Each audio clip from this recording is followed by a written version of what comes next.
जय श्री राधे कृष्णा। मेरा नाम है पूजा। स्वागत है आपका द फेलियर सुपर पावर में।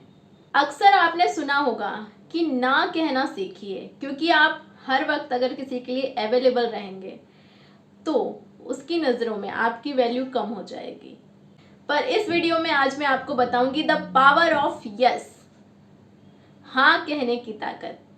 बिल्कुल नो बोलना आपको सुरक्षित रखता है, आपकी सीमाओं की रक्षा करता है, पर यस आपको आगे बढ़ाता है और आपकी दुनिया को बड़ा करता है।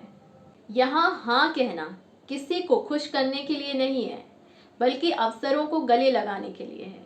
आप नई चीज़ों, नए लोगों और नई चुनौतियों को गले लगाने के लिए हाँ कहते हैं। आपको पता है दुनिया के इनोवेटर्स, डिज़ाइनर्स एक तकनीक को अपनाते हैं जिसे डिज़ाइन थिंकिंग कहते हैं। इसमें वह हर विचित्र विचार को पहले यस कहते हैं, हाँ कहते हैं। वे कभी नहीं कहते कि ये आइडिया काम नहीं करेगा।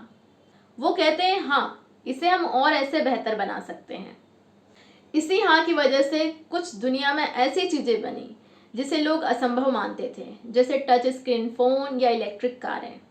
एक रिसर्च के अनुसार जो लोग नए अनुभवों को हाँ कहते हैं उनकी बायोलॉजिकल एज यानी शारीरिक उम्र वास्तविक उम्र से कम होती है। हाँ कहना आपको मानसिक रूप से जवान रखता है। एक फेमस हॉलीवुड फिल्म है यस मैन। यह फिल्म सिर्फ एक कॉमेडी नहीं, बल्कि जीवन जीने के एक गहरे दर्शन, फिलोसॉफी पर आधारित है। इस फिल्म का मुख्य किरदार कार्ल एलन जिम कैरी एक ऐसा व्यक्ति है जिसकी ज़िंदगी बहुत उबाऊ और नकारात्मक है। वह हर चीज़ को नो कहता है, दोस्तों के बुलाने पर, नए अवसरों को और यहाँ तक कि अपनी खुशियों को भी। नतीजा यह होता है कि वह अकेला रह जाता है और उसकी ज़िंदगी रुक सी जाती है। फिर वह एक सेल्फ हेल्प सेमिनार में जाता है जहां उसे एक चुनौती दी जाती है कि अगले 1 साल तक उसे हर उस चीज़ को यस कहना होगा जो उसके सामने आएंगी। जब कार्ल हर चीज़ को हाँ कहना शुरू करता है तो शुरू में उसे बहुत अजीब और मुसीबत भरी स्थितियों का सामना करना पड़ता है, लेकिन धीरे धीरे उसके जीवन में चमत्कार होने लगते हैं। वह कोरियन भाषा सीखता है, गिटार बजाना सीखता है और प्लेन भी उड़ाना सीखता है। ऑफिस के फालतू दिखने वाले कामों को हाँ कहने पर उसका प्रमोशन हो जाता है। वह नए नए लोगों से मिलता है और उसे अपने लाइफ का प्यार यानी जूई डेशनल मिलती है। वह अनजाने में कई लोगों की मदद कर देता है क्योंकि उसने किसी को ना ही नहीं कहा। फिल्म के अंत में एक बहुत ज़रूरी सबक मिलता है। कार्ल को समझ आता है कि हर चीज़ को हाँ कहना एक मजबूरी नहीं, बल्कि एक चुनाव होना चाहिए। अगर आप सिर्फ इसलिए हाँ कह रहे हैं क्योंकि आपने कसम खाई है, तो ये चीज़ आपको मुसीबत में डाल सकती है। असली पावर ऑफ यस तब है जब आप किसी अवसर को दिल से स्वीकारते हैं क्योंकि वास्तव में आप उसे करना चाहते हैं। इस फिल्म की शूटिंग के दौरान जिम कैरी जी ने वास्तव में कई स्टंट खुद किए थे, जिसमें बंजी जंपिंग भी शामिल थी, क्योंकि वह अपनी भूमिका के प्रति यस मैन बने रहना चाहते थे। कभी कभी एक छोटी सी हाँ आपकी पूरी जिंदगी बदल सकती है। हर चीज को हाँ कहना एक बेवकूफ़ी हो सकती है, लेकिन स्ट्रेटेजिक यस एक कला है।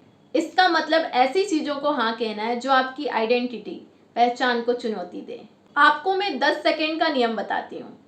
जब भी आपके सामने कोई नया अवसर आए और आपका मन डर की वजह से नो बोलने को करे, तब अपने आप को 10 सेकेंड दीजिए। क्या है कि हमारा दिमाग जो है हमें सुरक्षित करने के लिए बनाया गया है, इसलिए वो तुरंत नो का सिग्नल देता है। अगर आप 10 सेकेंड के अंदर यस बोल देते हैं तो आप अपने डर को बाईपास कर देते हैं। इसे डिसीजन ब्रेवरी कहते हैं। आप अपने पार्टनर, दोस्त या परिवार की छोटी छोटी बातों को यस कहना शुरू करें, जैसे कि आज वॉक पे चलते हैं या कुछ नया ट्राई करते हैं। ये छोटी सी चीज़ रिश्तों में विश्वास और नयापन वापस लाती है। इसे द कनेक्शन यस कहा जाता है। छोटी छोटी चीज़ों में आप बदलाव करके देख सकते हैं, जैसे कि अगर आपको ये कहना है कि मुझे ऑफिस जाना है, ये कहने की बजाय आप ये बोलिए कि आज मुझे ऑफिस जाने का मौका मिला। सिर्फ एक शब्द बदलने से आपका पूरा मूड और उस काम को करने की ऊर्जा बदल जाती है। एक एग्जाम्पल और देती हूँ मैं आपको। इनका नाम आपने सुना ही होगा, अमिताभ बच्चन जी का। सन 1999-2000 के आसपास अमिताभ बच्चन जी का करियर सबसे बुरे दौर में था। उनकी कंपनी ABCL डूब चुकी थी। उन पर करोड़ों का कर्ज था। उनके पास फिल्में नहीं थी, और टैक्स का भारी दबाव था। लोग कहने लगे थे कि एंग्री यंग मैन का दौर अब खत्म हो चुका है। उसी वक्त उनके पास टीवी शो कौन बनेगा करोड़पति का ऑफर आया। उस जमाने में बॉलीवुड के बड़े सितारों के लिए टीवी पर काम करना छोटा काम माना जाता था। उनके सलाहकारों ने उनसे कहा कि आप टीवी पे मत जाओ, इससे आपका स्टारडम खत्म हो जाएगा। उन्हें ना कहने के लिए कहा गया।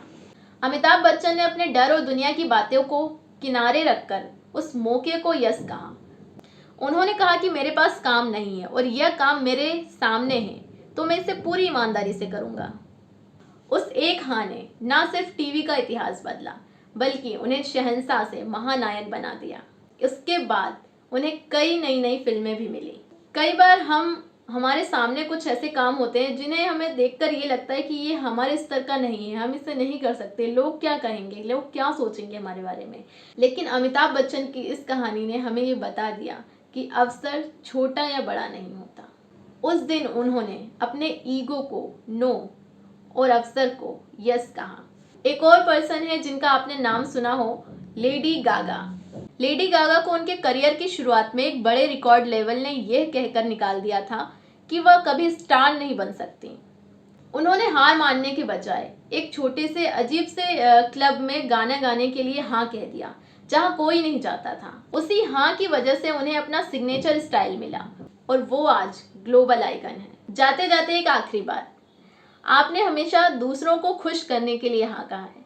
क्या आपने कभी उस व्यक्ति को हाँ कहा है जिससे आप हर सुबह उठकर आईने में देखते हैं? आपकी सबसे बड़ी यस दूसरों के लिए नहीं, खुद के लिए होनी चाहिए। अपनी काबिलियत को हाँ कहिए, अपने सपनों को हाँ कहिए। जल्द ही मिलती हूँ आपसे मैं द फेलियर सुपर पावर में। तब तक के लिए take care and see you soon.